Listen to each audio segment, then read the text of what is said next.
Olá, meus queridos alunos, espero que todos estejam bem, com muita paz, muita saúde, muito amor para retribuir. Hoje nós vamos revisando o neoclassicismo, que é o mesmo que arcadismo. E aí eu trouxe para vocês essa imagem linda, perfeita, maravilhosa, como Deus é perfeito. Uma imagem dessa linda e maravilhosa, contemplando a natureza. E trouxe também uma mensagem hoje também muito maravilhosa, que fala o seguinte: força, foco, fé. Fé para acreditar que é possível alcançar. Força para lutar, sem desistir ou duvidar. Foco para realizar os sonhos ainda mais depressa do que se imagina ser capaz. Então, vamos pensar nessa mensagem, refletir nessa imagem e começarmos o dia maravilhosamente bem. E aí eu trouxe para vocês a nossa atividade de hoje, que é impressa no caderno, a data de entrega até 22/10/2020, na plataforma FTD Iônica, curso terceiro ano português, ou no e-mail clausouza18@hotmail.com. Deixo para vocês, só passei para te dar um abraço bem apertado, de muitas saudades. Vou pegar minha atividade e volto já. Olá, meus amores, voltamos revisando o neoclassicismo e aí temos algumas questões. Na questão 1, diz o seguinte: o arcadismo, didaticamente, inicia-se no Brasil em 1768. E aí nós temos as questões que correspondem à fundação, Arcade, a publicação do poema, e vocês terão que assinalar a resposta correta, ok? Na questão 2, ele fala o seguinte: leia as afirmações abaixo sobre o arcadismo brasileiro. Então, você tem da número 1 a número 3 para assinalar aquela que corresponde, corretamente ao arcadismo brasileiro, que vai até essa questão aqui, certo? Então, preste bastante atenção na hora de vocês fazerem as suas questões, responder as questões.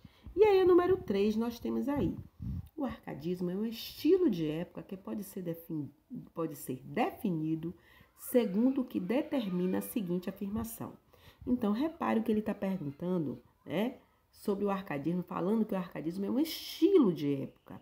Então, ele quer que você determine essa afirmação.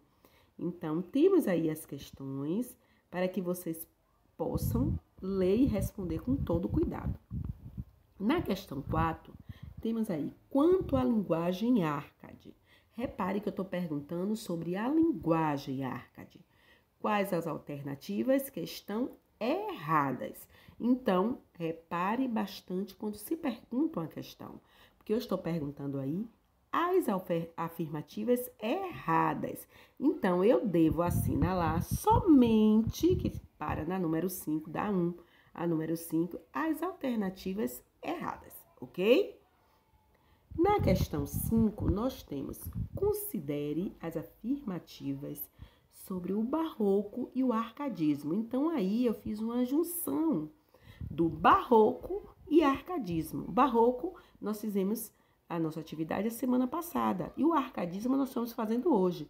Então, eu juntei as duas para que vocês possam colocar, as afirmativas a respeito do barroco e arcadismo, as corretas, ok? Aí temos da número 1 a número 5, ok?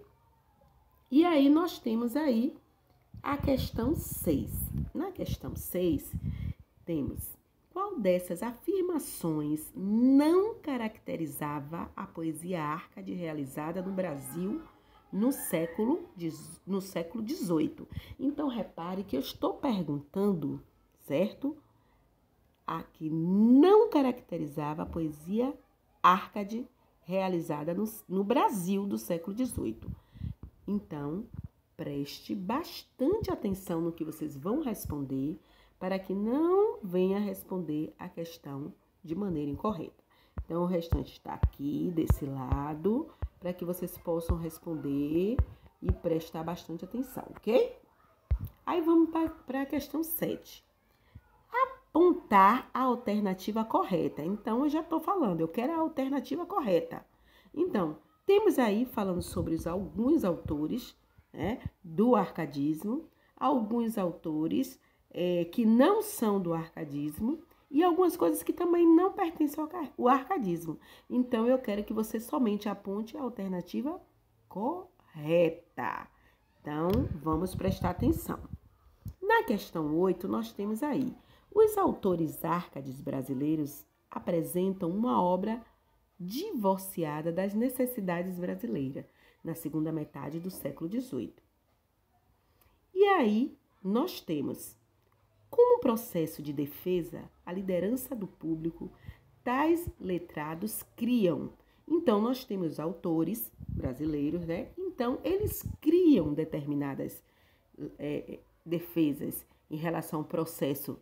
Então, eu quero saber qual a resposta correta em relação a isso aí, ok?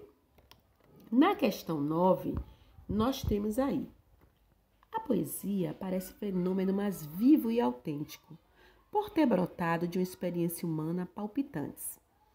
Ele é dos raros poetas brasileiros, certamente o único entre os árcades, cuja vida amorosa importa para a compreensão da obra. Repare que eu estou falando de um autor.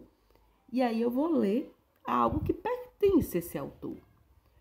O lírico ouvidor saltava os seus amores em liras apaixonadas, que tinham naquele ambiente de Vila Rica um sabor novo e raro.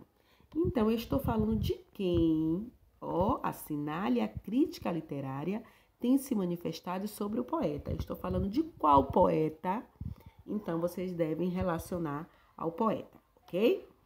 Na questão 10, nós temos aí: voltaram à baila os deuses esquecidos, as ninfas esquivas, as naiades, as oreades e os pastores enamorados, as pastoras insensíveis e os rebanhos numerosos das bucólicas de Teócrito e Virgílio.